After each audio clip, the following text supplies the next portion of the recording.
Today I'm messing with KOII MIDI, and I'm going to get into it as soon as I shout out today's patron, and that shout out goes to Cathartic Reunion. Thank you so very much for the support. Let's get started. Alright, we are back at the KOII, and it is finally time to tackle MIDI, specifically using the KOII as a MIDI controller. So we're going to use the sequencer of the KOII, in this case, to play the Nanobox Fireball from 1010. I haven't tried this at all. I don't even really know where to begin. So this should be one of those fun kind of mess around videos. We'll see what happens. First thing we're going to do is take the output of the Nanobox here and plug that into the input of the KOII. Now...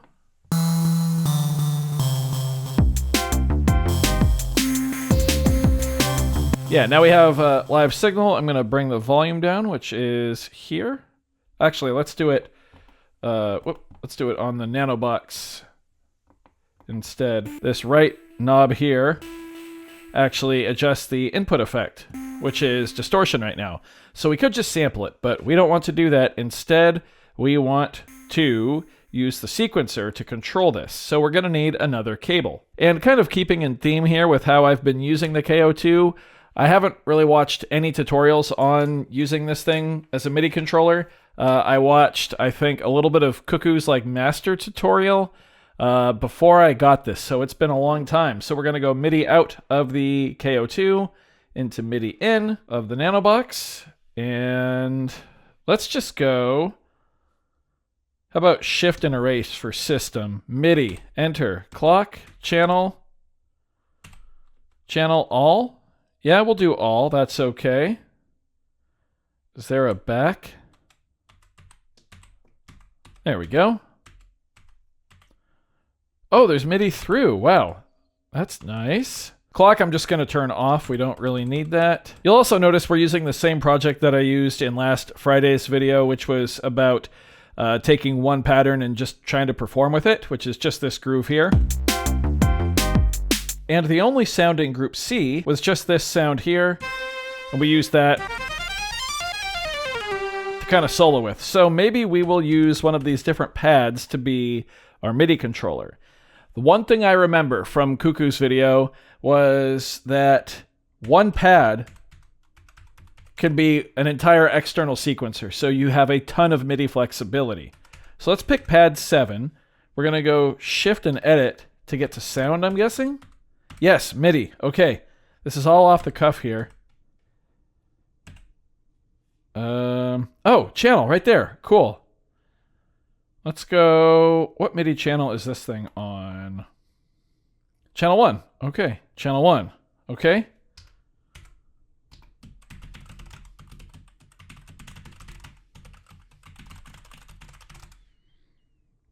No.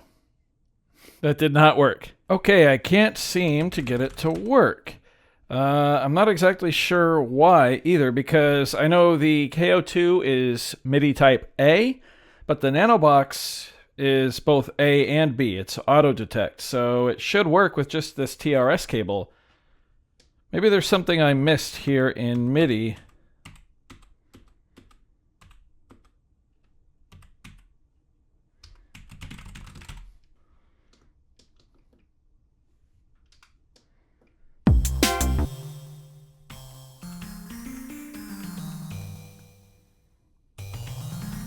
Oh, I don't know what I did, but it's working. Cool. I have no idea how I did that. Let's get the sync lead here, which is one of my favorites.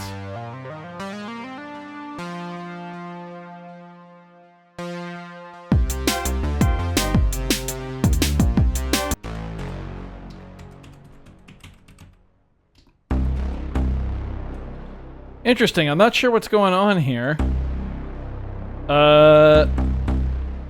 This pad is triggering the internal sound and the Nanobox sound. I have no clue what I'm doing.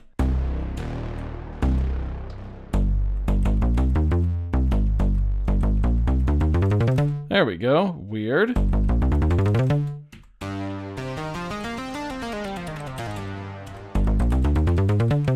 Okay. Where? I'm so confused. Where are my sounds in group B? That's where the chord sound was, right?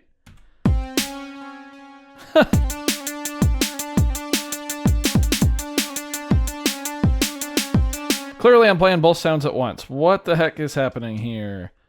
MIDI, enter, how about just 1? I thought I had it set to 1. No, it's still not really doing anything different.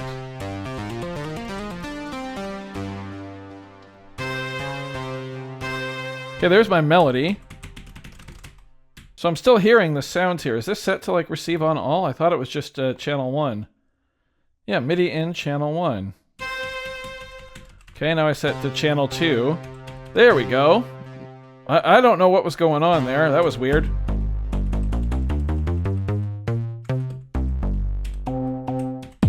Okay. Cool. Now if we go to C and hit 7.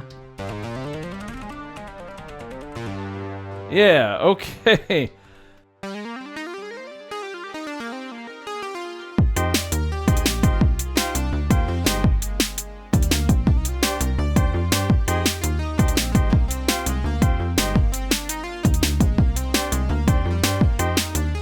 Okay, there we go. I got it. That's super cool. So we just have full control, right?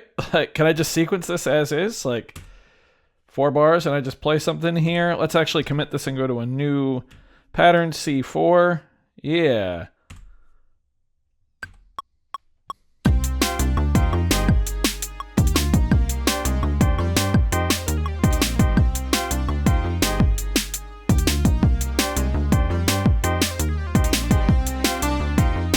Yeah, that's sick.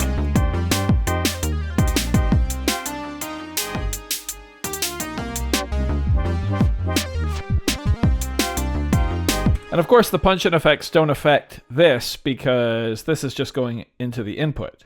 It's not actually being processed by the punch-in effects. And if I remember from the Cuckoo video, these are polyphonic too, so... Let's commit again here. And I want to try to play something different. I'll erase that track.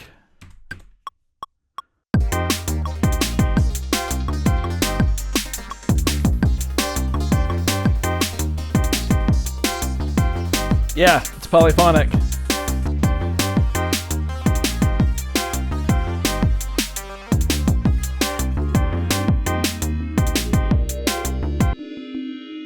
It's polyphonic. That's so cool. Hell yeah, that's honestly awesome.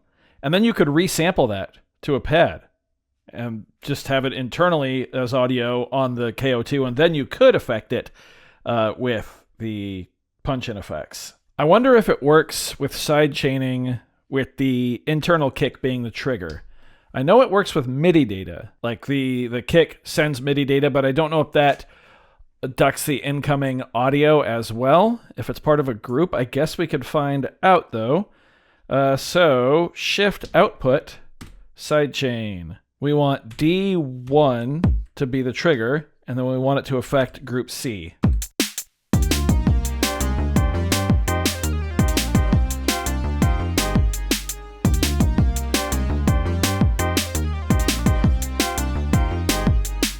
No, it does not look like the incoming audio gets affected by it, sadly. Because if we send it to groups A and B, we can hear that sidechain is pretty aggressive. Honestly, sounds pretty cool, but not what we're after. Now I kind of want to flip it and see what happens. Let me grab the Rasmataz really quick. Okay, we're going to boot up the Rasmataz now here and switch things up just a smidge. Hopefully MIDI is smooth this time around. I'm just going to commit and go to a brand new empty pattern for the whole thing here. Just kidding. We're going to take this same bass line. Got it on my go-to patch. Let's come down to group C, and right here, let's see, what channel are we on? Channel 10. Yeah, right here we'll go to channel 10. Okay.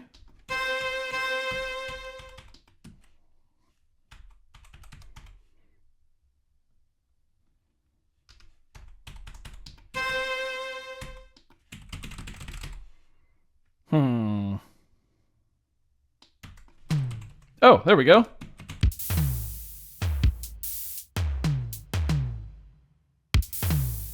Oh, do I need to take the scale off? It's fine for now. We'll just do like a 4 on the floor pattern really quick here. So let's throw that down.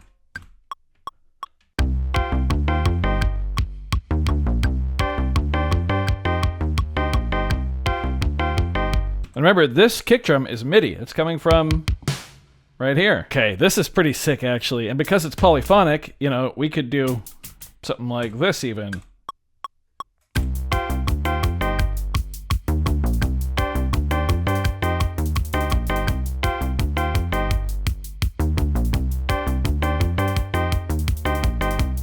Okay, let's go in now and try the sidechaining this way. So, effects, output, sidechain. Hang on, I just realized I may have messed something up here.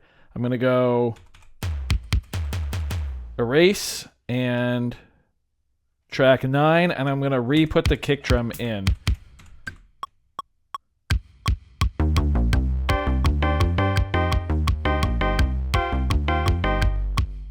Reason being is because it's going to treat the sidechain source as the entire pad, which in this case, this pad is the whole drum set, if that makes sense, because we're sending different note numbers to the Rasmataz.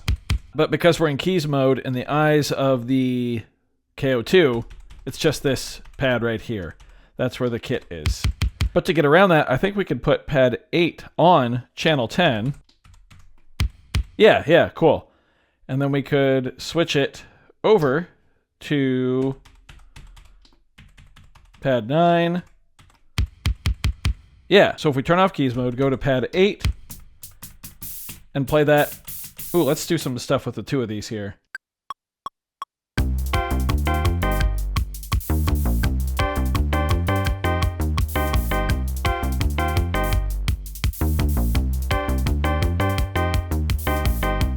Okay, cool. So the hi-hat stuff is living on pad 8 of group C, but the kick drum is living on pad 9. So now we go Shift, Effects, Output, Sidechain.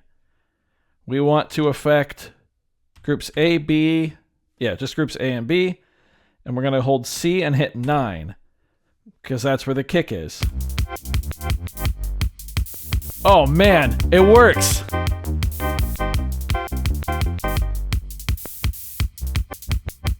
It totally works. I just spiked the mic, I think.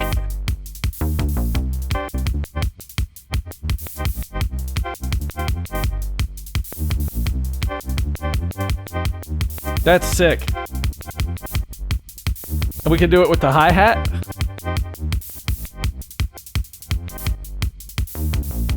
Or both of them.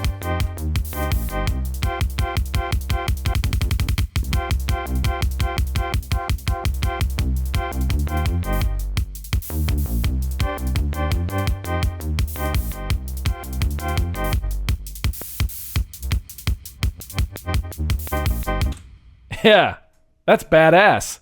That's super cool. Messing with MIDI on the KO2, a success, tentatively, I think. I really like that each pad can basically hold its own polyphonic track. There's a lot of potential here because there's 4 groups, 12 tracks per group, so that's quite a bit of MIDI. We'll dive deeper in the future, but for now I do hope you found this video informative or at least entertaining. If you did, be sure to leave a like on it. If not, you can always leave a big old dislike, that's okay too. Doesn't hurt my feelings, just makes me try that much harder next time. Either way, be sure to hit that subscribe button, ring that notification bell. Thank you all so very much for being here. Thanks for watching. We'll see you next time. Bye.